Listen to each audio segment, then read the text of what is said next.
Šiandien laidoje matysite, ką visiems atvirai rodo studentas ir ką jis norėtų nuslėpti, bei kokį gyvenimo puslapį iš savo knygos niekada neišplėštų žinomas Šiaurės Lietuvos kolegijos studentas Ignas.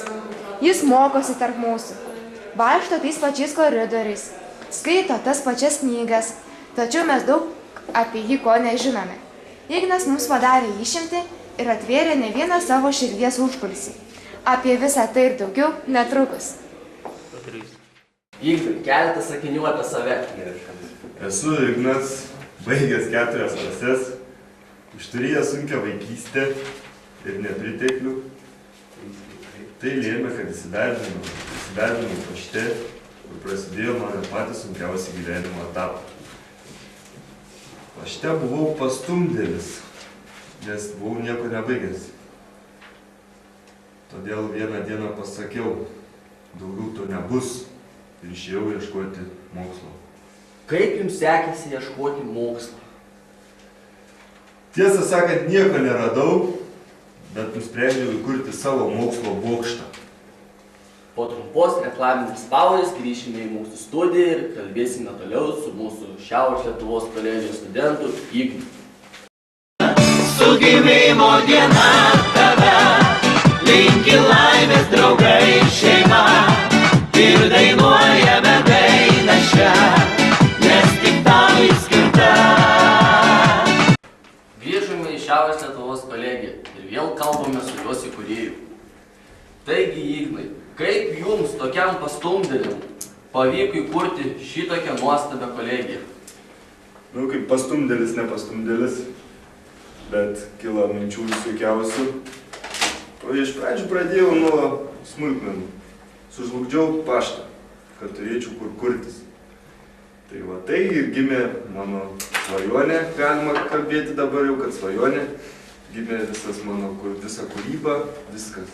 O tai jūs pats savom rankom įkūrėte šitokią nuostabę, gražią, širdžiai mielą kolegiją. Taip, aišku, viskas savom rankom, viskas savom lėšom. Va čia, net ir šitas kilimas va yra čia močiutės paveldas ir liepiu čia kolegijos darbuotojam labai prižiūrėti, nes yra čia neįkainojamas turtas. Gera medžioklė buvo. Paprastam mirtingam būtų įdomu čia žinoti, o kiekgi pas jūs kolegijų yra specialybių? Kolegijos specialybių yra 6, 5 esu jau asmeniškai pats baigęs. 6 įkūriau tik pernai, kurioje sėkmingai startavau. Ir tikiuosi sėkmingai finišuoti. O kokie jūsų ateities planai būtų? Artimiausi ateities planai būtų kolegijos 10 metų jubiliejus. Jau 10 metų? O tai kaip švęsite kolegijos 10-metį? Švęsti žodis, manau, per silpnai pasakyta. Dėkui už pokalbį tau, Ignai. Štai mes ir baigėme savo laidą su Šiaurės Lietuvos kolegijos studentu ir įkūrėju Ignu. Ačiū Jums. Šitoje kolegijoje kiekvienas kampas atrodo nuglostytas, rūpestingomis rankomis ir sušildytas meile. Štai atrodytų paprastos grindų plytelės, bet jei jos galėtų kalbėti, jos papasakotų ne vieną ašarą, ištiškusios ant šitos akmeninės masės.